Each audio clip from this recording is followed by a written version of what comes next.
Welcome Hello. to Nightmare Nation. Nightmare Nation. That was the theme song to the Amityville horror movie.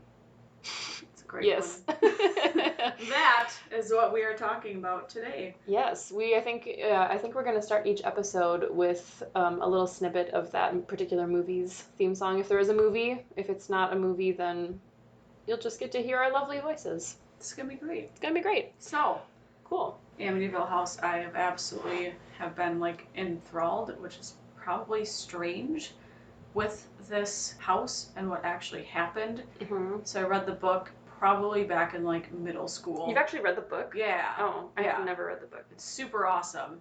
And then I was super excited when I knew that there was a movie out, because there's an older version and the new one. Mm-hmm. I've seen both of them. The Ryan Reynolds one? Yeah. He's great. I've seen that one. I've never seen the original. The original is pretty awesome. Okay. It's really good. I mean, it's pretty similar to the new one, but I'm just fascinated with murders. Yeah. And why people do what they do. Mm-hmm. So. Well, you're not the only one. There's been 14 movies made from. I think. Oh, I may have just made that number up, but I think it was like some 14 movies from like in this franchise have been made. Good lord. Yeah. Well, I didn't know that. I also feel like there's been kind of a revival of like true crime, and like it's no longer taboo to like be interested in that. Mm-hmm. Thanks to a number of books and TV shows and other podcasts out there, so that's great. So it makes me feel less like a freak. Perfect. Well, we're just going to dive in. So I have pretty much the full history of Ronald DeFeo Jr. So he was born on September 26, 1951 in Brooklyn, New York. He was the oldest out of 4 siblings. So his brothers and sisters were Dawn, Allison, Mark, and John Matthew. His first name was John Matthew? Yes. Oh, that's a long... Yeah. Two names John in one. Matthew DeFeo. It's like a 2 for 1. A middle name, too? Yeah. That'd be obnoxious. Yeah. Be a lot of names for one person. So growing up, DeFeo seemed to be just kind of like an outcast. He was bullied in school when he was younger for being overweight and really didn't get along well with his father.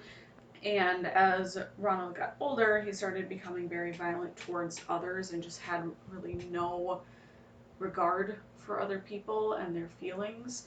And so... Early signs of psychopath, pretty sociopath. Much. Yes. Probably going to be a serial killer. Yes. Or did I just spoil the story? Oh, man. Oh, shoot. Here we go. So he would physically lash out and have altercations with his father and friends.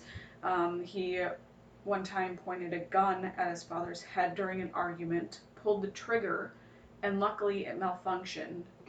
So he accidentally didn't shot. Murder his dad. Yes. Ooh, that worked out well for all parties. Right, and his father was just like super concerned and just ended the argument. Oh. Right there. Yeah, probably just leave. Yep. But he didn't do anything to him, didn't like call. Yeah, I'd be scared to do anything to him too. Right? He tried to kill you. After that, no thanks. No, thank you. And then he also threatened to kill one of his friends with a shotgun on a hunting trip. And then after that incident, he just was pretending like everything was normal and like nothing happened. So he's just really chill. Yeah. Okay. Like, super freaking weird. Mm-hmm. By the age of 17, DeFeo was already using LSD, heroin, and was also expelled from school. So literally just a laundry list of things that have happened to him. Yeah, he's got a lot of things going in the wrong direction, I would say. Like, my gosh. So then, to help DeFeo with his outbursts and violence, his family attempted to take him to a psychiatrist to see if they would be able to get to the bottom of things, actually diagnose him with something. But every time he would go in for an appointment, he wouldn't talk. He would just essentially like outburst again, be very violent, and he wasn't having any of it. So he just literally stopped going. So instead of actually punishing DeFeo for what he was doing and helping with his violent tendencies, the family decided to reward him instead of punish him like you should. So essentially you're rewarding bad behavior, which you shouldn't by not following through with probably any of the things they probably said they were going to do. Exactly. I'm sure they were probably Great. too scared of him. I mean, I can see that. Like, when your own child physically, like, tries to shoot you with a gun, that kind of, like, you gotta go past a point of no return there. Like, Right? yeah, I don't know. I can't imagine being, like, scared of your own child. Seriously. You always see that in horror movies when it's, like, the creepy kid and the mom is, like, trying to still love her child, but is also simultaneously terrified of being murdered by a demon. Right? And you never know. I know. You hear all those murders of children killing their parents, and it's like, oh, shit. I swear, when I have kids, happens. like, first sign of, like, anything remotely creepy, like, nope, you are going to the insane asylum. I'm done with you. Wake up at 3 a.m. What? You have an imaginary friend in your room? You're done. Goodbye. So like I said, after his family resorted to giving him prizes and rewards to try and keep him in a calm demeanor. So some of the things that he got money and presents. He got a $14,000 speedboat. He was paid with a boat? Yep. And then also a position at his grandfather's car dealership. Had no expectations of his job, essentially just went there to work and not really actually work. I wish I could do that. Right. And then he also got a car as well. So kind of going more into his violent tendencies. So while he was working at the dealership, he was tired of his salary because he wasn't getting paid very well, but I mean, for doing nothing. Wasn't doing anything. Is your $14,000 speedboat not enough of a payment? Right. Jeez. And so he was plotting against his father. So he wanted to try and embezzle money. And then on one occasion in October, he was in charge of, so every day he was in charge of taking deposits to the bank. Some of them were upwards of $20,000. I don't know why you'd trust him with that much money. Seems like a bad parenting decision. Right. So that day in October, he plotted a fake robbery with some of his friends. So they were going to fake the robbery and then split the $20,000 between him and his friends. And this was in the 1970s. Yeah. So that was a lot more, obviously, than it is today. Right. Okay. Yeah. Sure. So it's a good amount of money. So it actually worked out. Like, they got away with it until the police came to question DeFeo, because obviously he was the one who had the money. Yeah. So once the police started to question him, instead of keeping a calm demeanor and just relaxing, he instead lashed out in rage, and obviously that's a sign that, hey, you actually did this. Yeah, when you start getting, like, over defensive and freak out, and right, that's not a good sign for you. No, you're just in your innocence, crawling yourself into a hole. Yeah, maybe. So obviously they knew it was him, and he got super defensive with the police. And then his dad also asked him if he had done anything, did the robbery, plotted it, whatever. And DeFeo threatened to kill his father. Again. Cool. Like, why wouldn't you just kick him out and be done with him at this point? How many times he's tried to kill you or threaten you? Like, no, there's something. Maybe they thought they could fix him. I don't know. Well, when you're at that point, I don't yeah, that's a whole nother debate that we're not equipped to handle on this podcast. But so then, fast forward to the fateful day of November 13th, 1974. The day Ronald DeFeo Jr. murdered his father, Ronald Sr., at 44, Louise, his mother, 42, Dawn, his sister, 18, Allison, his second sister, 13, Mark, 12, and John Matthew was 9. 9. He killed a 9-year-old. Yep. Terrible. I mean, it's all bad, but seriously, like, a small child, like, there's something so sickeningly wrong with you to be able to murder a child. Yep. Like, that's disgusting. I know. I can't. It makes me sick. So they were shot to death with a .35 caliber rifle in the back of their heads in the bed while they slept. So during the investigation and autopsies, it showed that the parents both had been shot twice and the siblings were only shot once. And there was also physical evidence that the mom and sister, Allison, were shot while they were still awake. Great. Yep. That's happy. I know, right? Terrible. They probably woke up from all the other gunshots happening. Like, what's going on? I know. But there were a lot of controversies with what actually happened and who actually shot them. So obviously DeFeo was convicted. He was charged with 6 counts of second-degree murder, and he's currently serving 6 concurrent sentences of 25 years to life. Currently? Currently. Cool. So he's still alive. Yep. All right. I think it's somewhere out in New York, some New York prison that he's still in. But, so DeFeo, at first, so what happened was he denied actually shooting like anybody in his family. At first, he said that the crimes were carried out by a mob hitman who was coming after his family. And then... Would there be any reason for a hitman to, like, come after his family? Like, no. I mean, I guess they may have been slightly rich if they were able to buy their son a $14,000 Right. speedboat, but, like, do they have any, like, mob connections? No. All right. None at all. So that just kind of came out of nowhere. And then he also said that his, his sister, Dawn, the one that was 18, said that she helped him with the murder as well. So they were both enraged at their father for some odd reason, and so they plotted to kill the father and mother, but instead they had to kill the kids as well so that they weren't witnesses to the murder. But then... They couldn't just, like, get them out of the house? No. Like, go to the movies or something? No. But then the reason why Dawn died was because DeFeo thought that, I think, like, she was plotting against DeFeo or something, and he didn't like that, so he hit her and then shot her in the back of the head in her bed. So they plotted together against the rest of the family. Yes. But then she was plotting behind him in their subplot thing. Yes. Okay, cool. Yeah. Sure. Right. Good story. And then he also said that his ex-wife helped him, even though she wasn't even anywhere near the house. So he's, like, older. Yes. I was picturing him as, like, an enraged teenager. He was, I want to say, around 22 or 23, I think.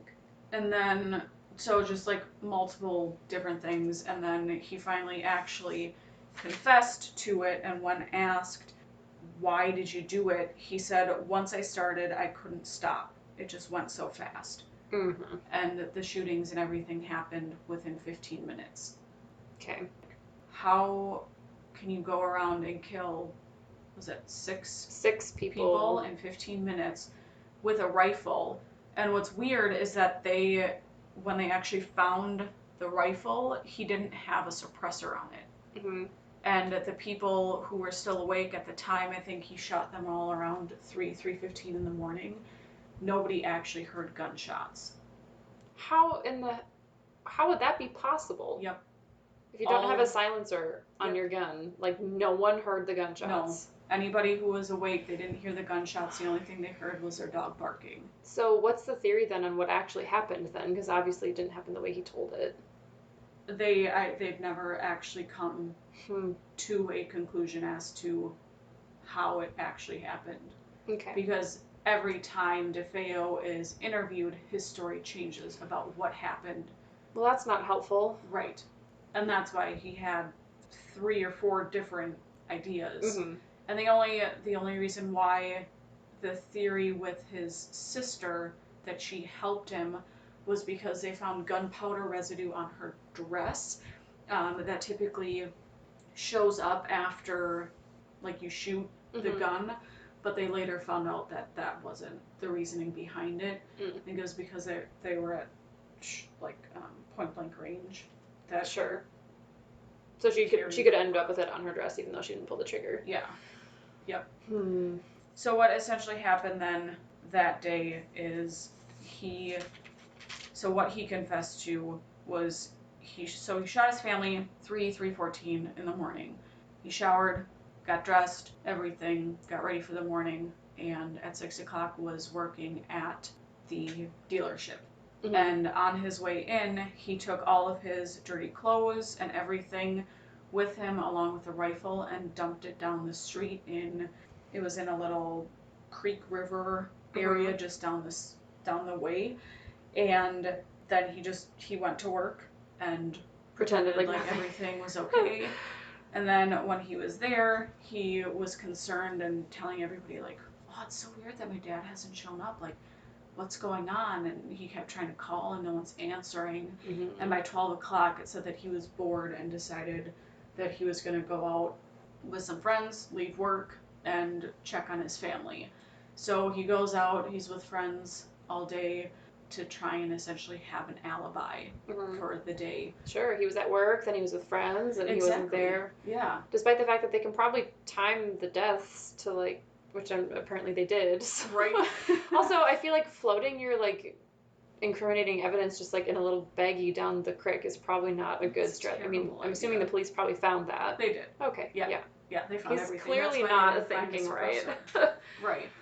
And so at that point, then, once he was done, he went back to his house around 6 p.m. and obviously found his family. Oh no, the fake 911 call, I'm sure. Went back down to the bar that he was at with his friends and said that my family's been shot. Like, everybody's dead. Come help me. Mm-hmm. So everybody went down there to see what was going on, and I actually found a transcript of the 911 call. I couldn't find, like, an actual clip of it, so I'll just read this. So the transcript of the phone call: operator, this is the Suffolk County Police. May I help you? Man, we have a shooting here. DeFeo? Operator, sir, what is your name? Joey Yeswit. Can you spell that? Man, Yeswit. Operator, WIT. Your phone number? I don't even know if it's here. I don't have a phone number here. Okay, where are you calling from? It's in Amityville. Come up, call up the Amityville police. And it's right off of Ocean Avenue in Amityville. Austin? Ocean Avenue. What the? Ocean Avenue? Off of where? That's right off of Merrick Road. Ocean Avenue. Merrick Road. What's a problem, sir? It's a shooting. There's a shooting? Anybody hurt? Huh? Anybody hurt? Yeah, it's, everybody's dead. Operator, what do you mean everybody's dead? I don't know what happened. Kid came running into the bar, says everybody in his family was killed, and we came down here. Operator, hold on a second, sir. Police officer now takes over the call. So the police officer, hello? Man, hello. What is your name? My name is Joe Yeswit. George Edwards? Joe Yeswit. Almost. Super close. How do you spell it? What? How many times do I have to tell you? Yeswit. Where are you at? I'm on Ocean Avenue. What number? I don't have a number here. There's no number on the phone. What number on the house? I don't even know that. Where are you? Ocean Avenue and what? In Amityville. Call up the Amityville police and have someone come down here. They know the family. Amityville. Yeah, Amityville. Okay, now tell me what's wrong. I don't know. Guy came running into the bar. Guy come running in the bar and said his mother and father are shot. We ran down to his house and everybody in the house is shot. I don't know how long, So, what's the address of the house? Hold on. Let me look up the number. All right. Hold on. 112 Ocean Avenue, Amityville. Is that Amityville or North Amityville? Amityville. God, I can't do this. There's a lot of confusion happening in this phone call. There must have been some, like, really bad static or something. George Edwards? Right on, south of Merrick Road. Is this right in the village limits? Yes, it's in the village limits, yeah. Okay, what's your phone number? I don't even have one. There's no number on the phone. He's answered that like 7 times. All right, where are you calling from? Public phone? No, I'm calling right from the house because I don't see a number on the phone. You're in the house itself? Yeah. How many bodies are there? I think, I don't know, I think they said 4. There's 4? Yeah. All right, you stay right there at the house and I'll call the Amityville Village PD and they'll come down. End of transcript. Yikes. Amityville Village. That's a mouthful. That is a mouthful. Wow. When I first read that, I was like, good Lord, do they know what they're doing? No, I seemed really confused. Super confused. Like, what's your phone number? I don't know. I don't have one. There's no number on the phone. That's really funny. Like, my goodness. Oh. So that was someone who was at the bar. Yes. When Ronald DeFeo came running in. Correct. Okay. And told them to come, and so then he... So they just, like, walked into the house? I guess so. I mean, I guess he didn't have cell phones. Like, so... But Where else still, do you call that's from? so weird. Yeah, like To that's just it's a walk crime in. scene. I There's know. like a lot of dead people I in there. wouldn't want to walk in there. No, not Good really. Lord. So then, yeah, after that, he came up with all of his excuses and everything, and then obviously confessed to the murders. So then during his trial, they tried to claim the insanity defense, which, I mean, kind of makes sense. Yeah, but he was like smart enough to like plan to do a heist with the $20,000 and like split it with his friend. Like he clearly has some sort of like planning abilities. So he's not just like completely helpless. So. Right. He knows what he's doing. Yeah. And the fact that he knew to like go try to have an alibi for himself, like go hang out with friends and go to work, like make yourself very visible and then act visibly surprised that your family's dead. Like if you understand to do those things, you understand that what you did was wrong. So you can't just claim like you're totally insane and have no idea what you're doing. Yep. So that's kind of what happened with this. So DeFeo, he claimed that it was self-defense because all 6 of them? Yes, because he heard voices in his head saying he needed to murder his family. Okay. Which is ridiculous. So the plea was actually supported by a psychiatrist, and obviously he was an abuser of heroin and LSD, and they not prescribed him. Diagnosed. Thank you. Yep. They diagnosed him with antisocial personality disorder. I mean, probably. So it is a personality disorder where there are long patterns of disregard for the rights of others. So essentially disregard for morals, social norms, and the rights and feelings of others. Very impulsive, very reckless behavior. Mm-hmm. So, I mean, you can really see a lot of that from when he was a child with his father, his outbursts, his rage, putting a shotgun to his friend's head, and then acting normal later on. And then, obviously, like you said, with his alibi, knowing that what he did was wrong, he's having an alibi, he knows what he did, but just doesn't care. Mm-hmm. The only thing he cares about is, like, making sure his ass is covered. Yep. In the event that it comes back to him somehow. Exactly. Yeah. Like. Problematic. Yep. Terrible. So then, obviously, after that, he was charged, like I said, with 6 counts of second-degree murder, and is currently serving 6 concurrent sentences of 25 years to life. Cool. So there have been a lot of documentaries, a lot of interviews with him out there, and pretty much every time, or any time anybody has interviewed him, his story has changed. Again, not helpful. No, because you don't actually know what happened. Mm-hmm. So, which leads into... Excellent segue. So yeah, in case you guys hadn't figured it out yet, all of this happened at the Amityville house that the movie and the books and everything was written about. So the year after the DeFeo killings is when George and Kathy Lutz moved into the house with their 3 children, Daniel, Christopher, and Missy. So they were newlyweds. They had just married earlier that year on the 4th of July, which was cute! Super fun anniversary to celebrate.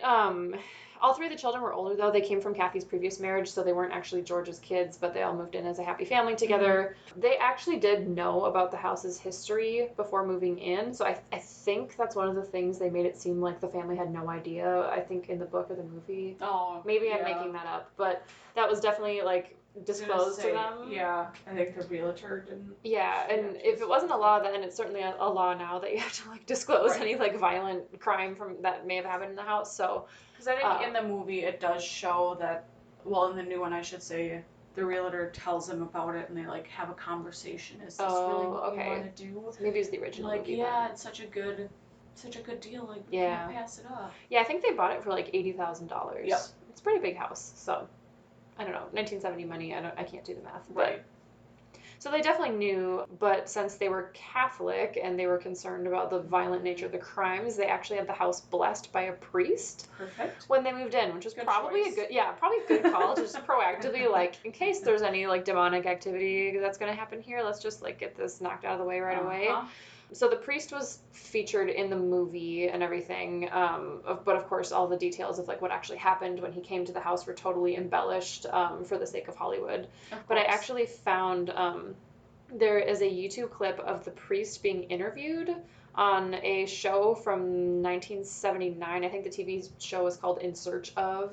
Oh. And they managed to find him, and this is the first time and only time they ever got the priest to like interview for anything. Really? And he insisted on having his face hidden. So in the video, it's just like a silhouette of his face, like sitting there in front of a green screen. Oh, that's intense. Yeah, so I'm actually gonna play the clip because it's only like 2 minutes long. As is common with many Catholic families, Mrs. Lutz asked her parish priest to stop by and bless the house. This blessing began in the sewing room and seemed to set off a chain reaction which would jeopardize the lives of everyone involved. Because of criticism later leveled by other church officials, the priest has never before talked to anyone in the media. In search of was able to locate him, and he agreed to tell us his story, but only if he could remain anonymous. I was blessing the sewing room. It was cold. It was really cold in there. And I thought, gee, this is peculiar. Because it was a lovely day out. And it was winter, yes, but it didn't account for that kind of coldness. I also sprinkled holy water. And I heard a rather deep voice behind me saying, "Get out." It seemed so directed toward me that I was really quite startled. I felt a slap at one point on the face. I felt somebody slap me, and there was nobody there. Strange events also affected the priest who blessed the house. He discovered blisters were festering on his hands. I went to the doctor for it, yes, and he couldn't explain it. He thought it might be caused by anxiety, and of course that's feasible. But I don't think I'm given over to psychosomatic responses. He called the Lutzes to warn George and Kathy.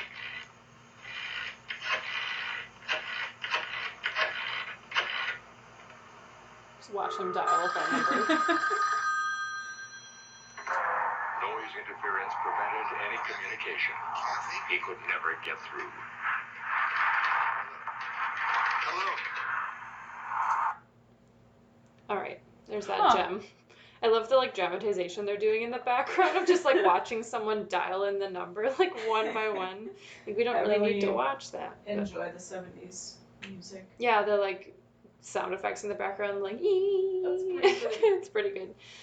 So anyway, yeah, so that's the priest. He comes in the movie they depict flies attacking him, but apparently this didn't actually even happen. Like George Lutz, the owner of the house, actually kind of laughed at the portrayal in the movie. He said like, yes, there were flies, but like there was no flies attacking anybody. It was just a normal cloud of regular everyday flies.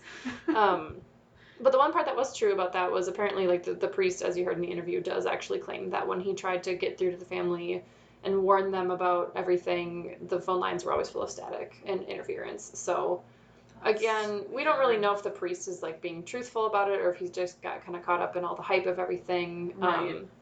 But I mean, at the same time, if this is the only people that they've actually interviewed, yeah, you'd think that if it was all the hype, he'd be interviewing with multiple other people. That's true. That's true. I didn't think about that. I mean, so there's a whole ton of controversy surrounding this like supposed haunting. So I'll get into that here. So the Lutzes moved in December of 1975, but they only stayed there for 28 days. They moved out on, that's a really quick turnaround. Right. Like you think about it kind of feels like this haunting would be something that would happen over the course of like 6 months or a year. No, it was like less than a month. So you're not even fully moved in yet. Right. So that's where they were like, we were so terrorized we could only stay here for 28 days. They moved out on January 14th, 1976. Apparently had reached their breaking point. So Jay Anson was the author of the book that originally made their whole story so famous in the first place. So he caught wind of their story, interviewed them, worked with them, and ended up publishing the book, The Amityville Horror, in September of 1977, which of course like blew up immediately. It became a total hit. Everyone loved it. They shortly started making a movie after the book came out.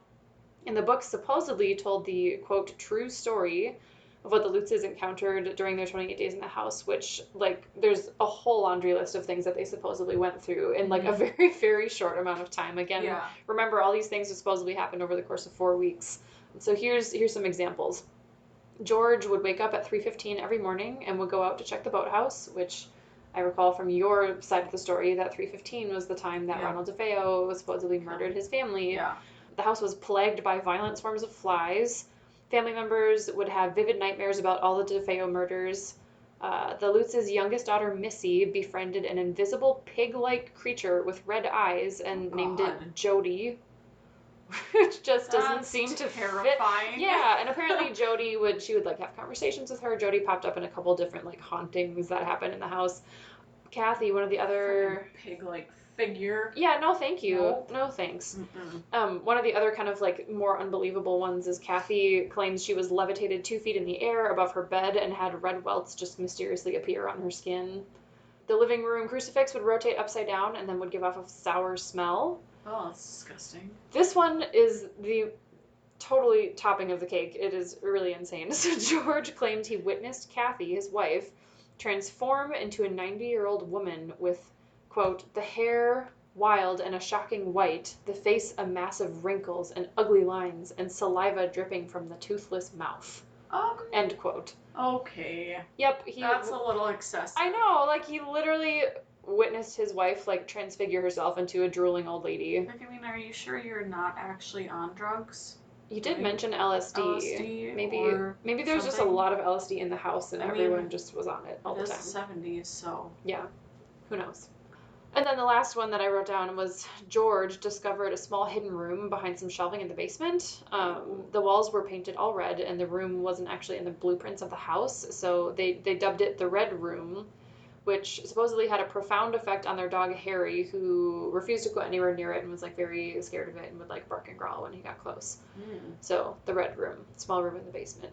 Huh. So obviously all of these supposed paranormal encounters made for a good story, but after the book came out and kind of over the years, different researchers and scientists who were really looking into the story and looking at the claims made by both the Lutzes and the author of the book, Jay Anson, found a ton of issues with their story.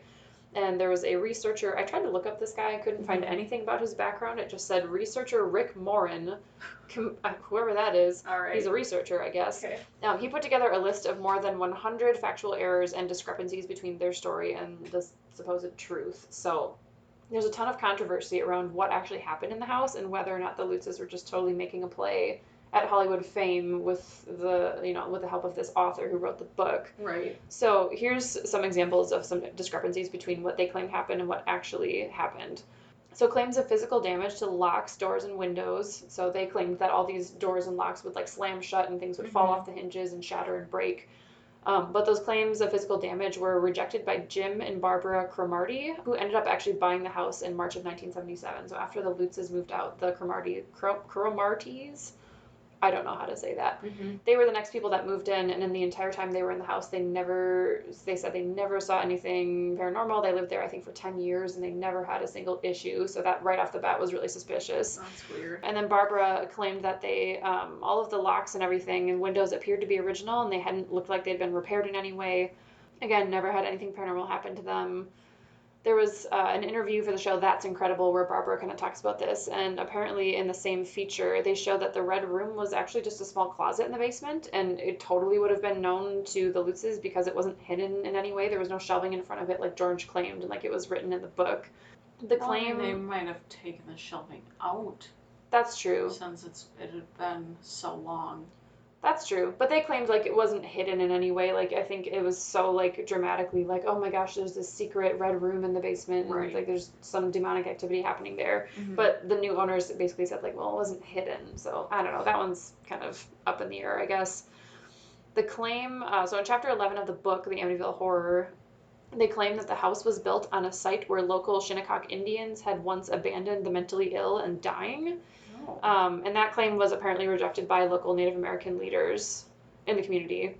And then there was also a claim of cloven hoof prints in the snow on January 1st, 1976.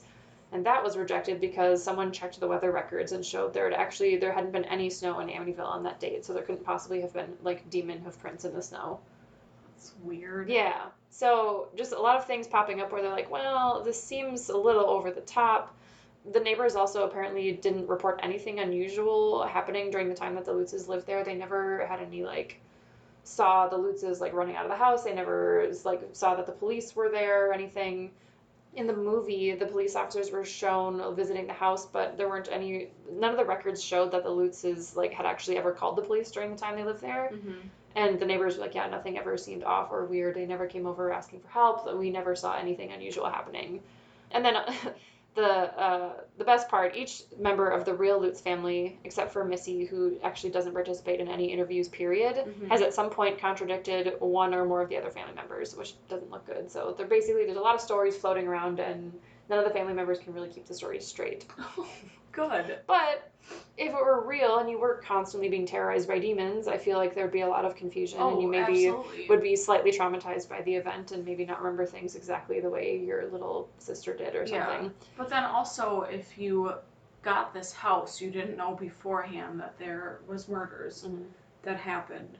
You only lived there for 28 days. Why would you then try to make it into something that it wasn't? Like, you'd think that maybe they would stay there. Like, they didn't find out until they actually bought the house that this is what's happened. Right. And, like, to experience all of that and everything that happened, like, I don't know.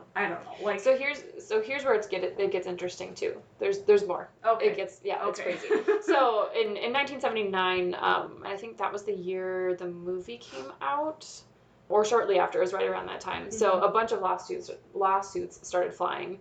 So basically, the Lutz family was like suing the studio that made the movie. They were suing the author. Like, everyone was suing everybody because they all wanted like claims for like emotional and psychological damages and like copyright. So I don't know. It was a long. Oh, God. I didn't read the whole thing because I didn't really care about lawsuits that much. But basically, so their attorney, William Weber, or an attorney who was involved in some of the cases, William Weber, and I believe he also represented one of the DeFeos in court.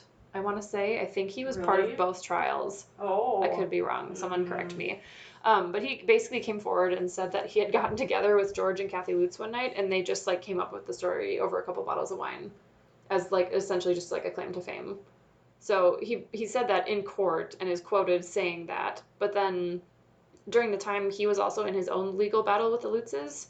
And he probably, like, people are saying he definitely had motive to try to purposely discredit their story. Right. So he could have made that up completely. No one really knows exactly. George Lutz also insisted that the family story was all mostly true, and he claims that they were never dishonest about any of the paranormal events, and that any, of the mostly true bits, if it wasn't fully true, it's just because Hollywood embellished little details here and there. Exactly. So on top of this, the Telegraph, which is a UK like news website, I guess, they reported that George and Kathy actually both took a lie detector test and they both passed. So to this day, the family like insists that they were never lying. Right. They passed a lie detector test, and the guy who admitted to making up the story also would have had a reason to try to discredit the story in court. Exactly. So it's like you can see it both ways. It's really weird that the next owners never experienced anything, and that the neighbors never saw anything weird, and that all these little details like don't line up. But also, how do you explain both of them passing a lie detector test? I don't really know. So what I think is probably the most interesting piece of this whole story is that Ed and Lorraine Warren, who are two pretty famous paranormal investigators, and you would know them from the Conjuring series, basically that entire series revolves around them and their different investigations of different hauntings. Very sweet. In fact, I think the Conjuring 2 actually sees them going to the Amityville house. I'm pretty sure that's like the opening scene of that movie. Oh, really? One of them. I can't remember which one. Cool. But they go to the Amityville house in the movie. And so they're not just like fake people, they're real investigators. Yep. And they visited the house and stayed overnight. And they both came to the conclusion that the place was like undeniably evil. So, and there was a 2000 documentary, Amityville, Horror or Hoax, and Ed Warren was interviewed for that, and he was stated as saying, quote, "This was no ordinary haunted house. On a scale of 1 to 10, this was a 10. Yeah. And he was kind of like, those two are like kind of the authority on paranormal investigation, for sure. So, the coolest the coolest part about their investigation, they actually, I've seen the picture, they caught a picture of a ghost on camera. So we'll post the picture on the Facebook page. It's like a creepy black and white picture of a stairwell, and in one of the doorways there's like the face of what looks like a little boy with like glowing white eyes. It's super creepy. Some people were arguing that it was one of the other like camera crew people. It was like this guy, I think they said, like, oh yeah, that's Dave or whatever. I'm like, this looks like it's a little boy. it It does does. not look like a grown man. No, It's a child. It's definitely a child. Yep. And some people argue that it's the ghost of John, the youngest DeFeo, John Matthew, the 9-year-old DeFeo boy, which, I mean, it looks like a little kid, so it totally could be. I don't know. So I thought that was pretty cool that they actually got a picture of something on camera. It's like probably one of the best paranormal pictures I've ever seen. Yeah. Like, it's so clear you don't have to squint your eyes to see it. Like, it's literally right there. And it's not just like a fuzzy cloud or like a shadow or like a weird shape. It's like literally a person's face with shiny eyes. Yep. Very creepy. Oh. Yeah. Yeah, so I mean, really, what this all boils down to is like no one actually really knows for sure. Like I probably read 9 or 10 different articles on this, and every single article was like, so it's definitely haunted, and the next one would be like, so it was all a hoax, and they literally go back and forth. So no one to this day, again, just like no one to this day knows exactly what happened with the DeFeos. No one to this day knows exactly what part of the haunting story was true. Right. The only thing we can kind of confirm is that, of course, all the movie interpretations and the books were probably embellished based on the actual story of what happened. They obviously have to be a little bit embellished because of Hollywood and having a good story. But at the same time, I feel like I kind of more side with the Lutzes and what they experienced, just because you're not just going to leave a house after 28 days and then decide, oh, since there were murders here, let's just pretend that let's make it a story and make a story and then make millions. Yeah. Because you don't know if that's actually going to happen. Right. Like, moving is a pain in the ass. You would not just decide to move after 28 days. Exactly. Unless something happened. Hell no. Yeah. And like, yeah, even though the neighbors said they didn't see anything, they didn't really call for help. Even in the movies, they didn't call for help.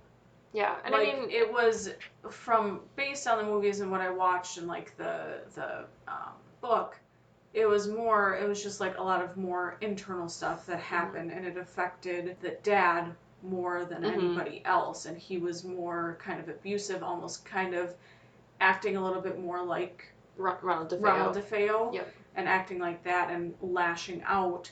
And I mean, in all honesty, like with the doors and frames and stuff, if someone's trying to sell the house, obviously if there are broken frames, there are broken doorknobs. Yeah, they'll probably replace them. Yeah. If it's been a year. Yeah, like, probably. Right, because they didn't move in until 77, so like a whole year went by between when they moved out and when the new family moved in. So, yeah, I mean, I can, like, every time I convince myself one way or the other, I go back and forth.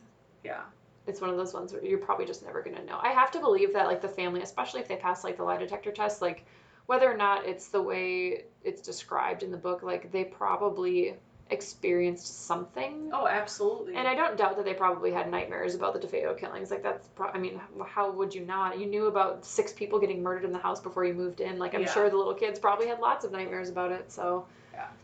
And I'm sure the family that moved in after them, I mean, I just feel like with hauntings, and if you're talking about demons or demonologists or whatever it may be, it affects people differently. There are some people where they're just different energies and stuff. They can feel the energies. They know that something's there. They feel it, whereas other people might not have that sense to them, or that if there was a demon or some other paranormal something, that maybe it just wasn't attracted to that family because maybe it was just like 3 of them. Sure. Whereas this was a mom, dad, and 3 kids. 3 kids. Yeah. That's true. Bigger family, closer to the DeFeo family in size. Yeah. Yeah, that's true. I don't know. And like, I couldn't find a lot before the DeFeos moved in to really know if there was anything else that happened on the land or anything. So you have controversy on both angles, both the history and the haunting. So it's an interesting story, and it's interesting how big it's gotten. Like, everyone knows the name Amityville Horror, but I feel like very few people know, like, the true story, or at least what we know is true about the story of, like, what actually happened. Yep. So tell us your thoughts. Do you think it was real? Was it haunted? Let us know. You decide. Post it on the Facebook. Send an email. Speaking of emails, you should send an email to nightmarenation19@gmail.com if you have a story of anything paranormal or creepy that you may have experienced, because we would love to share your stories at the end of each episode. And it doesn't even have to be paranormal. It can be any sort of, like, creepy, crazy thing you've experienced. Maybe you grew up in a cult. Maybe your uncle was a murderer. Maybe you had a demon in your basement. Maybe you dated a serial killer and didn't know it until after they got arrested. Right. Any of the above. So for this week, I'll share a little bit. This is not even that exciting, but it was the closest I've been to a paranormal experience in my life. There was a time in high school, and you could probably chalk this up more to hormones than anything. But there was a time in high school, I think it was like probably a year and a half straight. It just kept happening and happening, and I would get so freaked out. I would wake up sometime between like 1:30 and 3 in the morning every single night, and I would just wake up and like it wasn't because there was a sound, you know how like something like a noise wakes you up and you can kind of like hear it as you're waking up. Like it was never a noise or a sound. I would just wake up and I would instantly just feel terrified. Just like total fear would like wash over me, and I would like remember like pulling the blankets up like over my face, and I would just like stare at the wall and be like, oh my god, is there something at the foot of my bed? That's is something in terrifying. here with me? Because I always woke up just feeling terrified for no reason. Like I wasn't startled awake by a sound. I would just wake up and feel very, very scared. And That's weird. not just like, oh, creepy, I'm awake at 3 in the morning, but like very, Right. very terrified. And I could never explain it, and it happened for like a year straight. And like I would literally get so scared I would turn on the light, and like I would have a hard time falling back to sleep. I would just sit there and like read a book with the light on for a while because it freaked me out so bad. And Jeez. it was really weird, and I never really knew why it happened, and maybe it was just like a weird sleep cycle thing. I have no idea, but it happened for like a year, and then it hasn't happened since. That's super strange. It was really bizarre. And the best part, so like during this time when this was happening, I remember once waking up, and I always slept with my door mostly closed. If it wasn't closed all the way, it would only be like open a little crack because I didn't like having my door open. And I do remember one time waking up, and I woke up and I immediately saw that my door was like open and there was a dark figure at the foot of my bed. And I started like hyperventilating. I was like, oh my god, oh my god. And I had fallen asleep with the TV on and it was off when I woke up. So I was like losing my shit. And it's my dad. And my dad's like, Annie, it's okay. I was just turning your TV off. And I was like, God. Dad, don't do that to me. You cannot do that to me. Oh my god. It's terrifying. Literally woke up and was like, why is my TV off? Why is my door open? Oh my god, there's someone at the foot of my bed. And I like started freaking out. I like to think that I was like really calm and collected and like immediately grabbed for something as like a weapon, but no, I just started like being like and he's like, it's okay, it's just Dad. I'm like, oh my god, you cannot wander in my room in the middle of the night and turn my TV off, Dad. Oh god. Not okay. I kind of have something similar to what you're talking about. It just popped into my head. So we were camping over 4th of July, and the last night we were up there was Saturday night. We decided, because it wasn't going to rain at all through the night, it was super cool out, so we took the rain fly off. Took it about halfway over the tent, and whatever, it's fine. For some reason, I always just get super freaked out up there, because it's literally just, so where we camp is in the middle of nowhere. Woods all around you. We sleep in a tent. We have no cabins. We do have electricity, though. And for some reason, it freaks me out to sleep up there, but I sleep great when I'm actually up there. So it's about... So like the idea of sleeping there is scary. Yes. But you usually sleep fine when you're there. Okay. Yeah. Yeah. I just have to get over my feet Sure. a little Yep. bit. So it was around like 2 or 3 o'clock. I wake up because I hear some rustling outside and like some rustling against the tent, and I'm sure it was just my dog or a little critter walking outside the side of the tent. I woke up, I was like, oh my god. Wait, sorry, was this recently? Yeah, it was Okay. over 4th of July. Yeah, okay, yeah. Yeah. And like I was freaking out. I was like, oh my god, is someone out there? And like I'm half awake, and I look up and like I thought I saw a person just standing outside the door. Literally thought my heart was going to pound out of my chest. Like I have never actually felt my heart beat that much. Oh my god. And I was freaking out. I was like, oh my god, someone's in there. Someone's gonna like come and attack me. They're gonna come get me. They're gonna kill me. They're gonna pull me out by my sleeping bag. I'm gonna die tonight. Oh my like, god. Holy shit, like no one's gonna know. Ben has his gun underneath his cot. Like maybe I can go reach for him. Maybe I can wake him up. But if I make a sound, then they know that I'm gonna be in here. So of course, like you said, I pull a sleeping bag over my face. If I can't see you, you can't see me. Why does that make you feel safer? Right? I felt instantly better. I'm like, okay, my nose is covered. Now I'm okay. I'm fine. That's hilarious because God. even at 26, it makes you feel better to pull your blankets It over your does. face. And like I was so close to waking Ben up, and then I was like, no, Anna, you're fine. Just take some deep breaths. No one's outside. There's no one there. And I finally fell back asleep. So But you don't know if it was anyone. I mean, it Could could have have been. been someone. I don't know. Could have been a creepy serial killer. I mean, maybe Serial killer. serial. Serial killer. So, Wow, that's terrifying. yeah. I don't Who is know. it that, like, is it Freddy from Friday the 13th that, like, hunts down campers or whatever? I think so. Or is it Jason? I always forget. It's one of them. Yeah, I maybe don't it was remember. him. I mean, it could be. Yep. There's one time we had a drunk lady come walking into our lot at 3 o'clock who was looking for a dog. Scary. Just walks into our lot, everyone is sleeping. I'm in my own little pop-up tent. Uh-huh. It's got literally 2 stakes. Like, she's gonna come drunk in and people. knock on my tent, and she's gonna make it topple, and I'm gonna just be fucked because I can't get out. Mm-hmm.